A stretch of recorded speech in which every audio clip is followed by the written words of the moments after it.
셰익스피어 대 심슨 가족. 나는 고급 쾌락에 관한 미래 견해에 대해 학생들과 토론할 때면 미래 테스트를 나름대로 변형해 실험해 본다. 우선 학생들이 좋아하는 세 가지 오락거리를 보여준다. 세계 레슬링 대회의 난투극. 한 선수가 접이식 의자로 상대를 공격하는 과격한 장면. 셰익스피어 전문 배우가 햄릿에서 독백하는 장면. 만화 심슨 가족의 일부 장면이다. 그런 다음 두 가지 질문을 한다.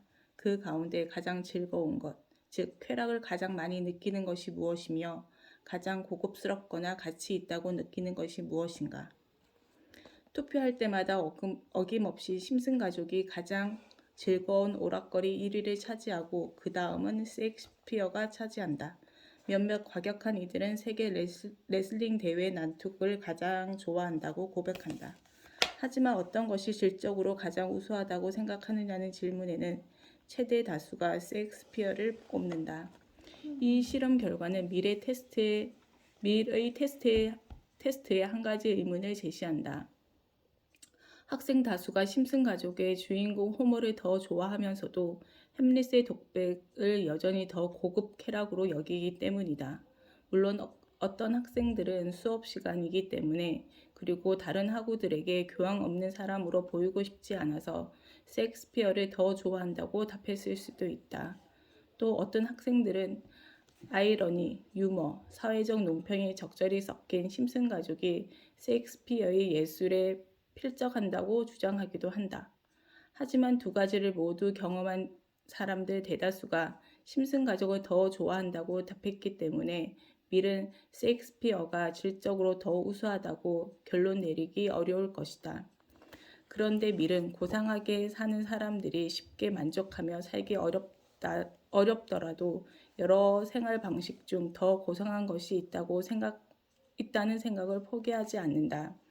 행복해지기 위해서 더 많은 노력과 수고가 필요한 고급 능력을 가진 사람이 느끼는 괴로움은 열등한 사람보다 더욱 클 수 있다.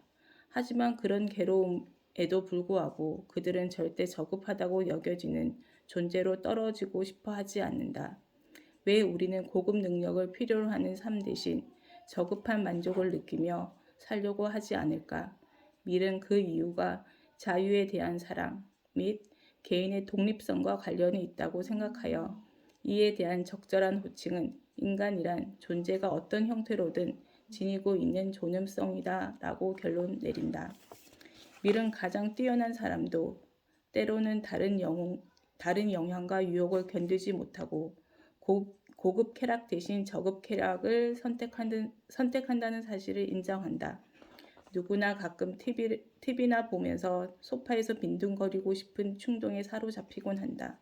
그렇다고 렘브란트와 TV 재방송 프로그램 차이를 모른다는 의미는 아니다. 밀은 이를 지적하는 유명한 말을 남겼다. 만족하는 돼지보다 만족하지 못하는 인간이 낫고 만족하는 바보보다는 만족하지 못하는 소크라테스가 낫다. 만약 바보나 돼지가 이 말에 반대한다면 그것은 문제를 자기 시각으로 생각하기 때문이다. 인간의 고급 능력을 신뢰하는 이 표현에 주목하지 않을 수 없다. 하지만 밀은 이 말에 기대하면서 공리주의 전제에서 벗어나고 만다.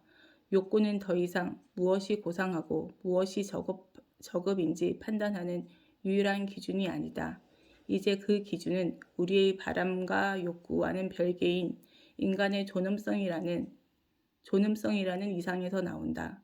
어떤 쾌락이 고급인 이유는 우리가 그것을 더 원해서가 아니라 더 고급임을 깨닫고 좋게 보기 때문이다. 우리가 햄릿을 위대한 예술이라고 판단하는 이유는 저급한 오락거리보다 햄릿을 더 원해서가 아니라 그것이 우리의 고급 능력을 사로잡아 더욱더 인간답게 만들기 때문이다. 개인의 권리에 관해서도 그렇듯이 밀은 고급 쾌락을 설명하면서 공리주의가 모든 것을 단순히 쾌락과 고통으로 양분해서 계산한다는 비난에서 벗어나도록 노력했지만 되려 공리와 무관한 인간의 존엄성과 개성이라는 도덕적 이상을 강조한 결과를 낳았다. 공리주의를 주창한 위대한 두 인물을 비교하자면 밀은 보다 인간적인 철학자였고 벤담은 보다 일관된 철학자였다. 벤담은 1832년에 84세 나이로 세상을 떠났지만 지금도 런던에서 그를 만날 수 있다. 그는 유언을 통해 자신의 시신을 방부 처리해서 보존 전시해 달라고 제안했다. 유언에 따라 그는 현재 유니버시티 칼리지 런던에 생전 옷차림 그대로 유리 안에서 생각이 잠긴 모습으로 앉아 있다. 벤담은 죽기 얼마 전까지도 자신의 철학과 관련된 여러 문제에 대해 끊임없이 숙고했다. 어떻게 하면 죽은 사람이 산 사람에게 쓸모 있을까? 그가 생각한 방법 하나는 시체를 해부학 연구에 사용하도록 하는 것이었다. 하지만 위대한 철학자라면 육체를 그대로 보존해 후대 사상가들에게 자극을 주는 편이 더 나을 것이다. 벤담은 두 번째 방법을 택했다. 사실 개성이 뚜렷한 벤담에게 겸손은 어울리지 않는다.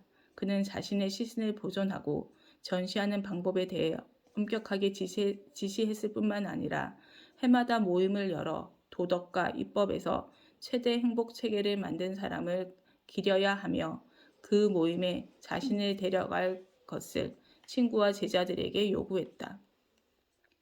그를 숭배하는 사람들은 그의 뜻에 따랐다. 벤담의 자기 성상. 이는 벤담이 스스로 붙인 이름이다. 1990년대 국제 벤담 학회 창설 모임에 참석했다. 그리고 대학 운영위란 모임에 박제된 벤담이 휠체어를 타고 참석했다고 전해지는데 회의 의사록에는 그가 참석은 했지만 투표는 하지 않음이라고 기록되었다. 벤담의 세심한 계획에도 불구하고 머리 부분의 방부 처리 상태가 좋지 않아 그는 진짜 머리 대신 밀랍으로 만든 머리를 얹고 있다. 진짜 머리는 한동안 그의 두 발 사이에 놓인 접시 위에 있었지만 학생들이 그 머리를 훔쳐갔다가 자신 기검을 받고 다시 내놓은 사건 뒤로 지금까지 지하에 보관하고 있다. 제러미 벤담은 죽어서도 최대 다수의 최대 행복을 촉진하고 있다.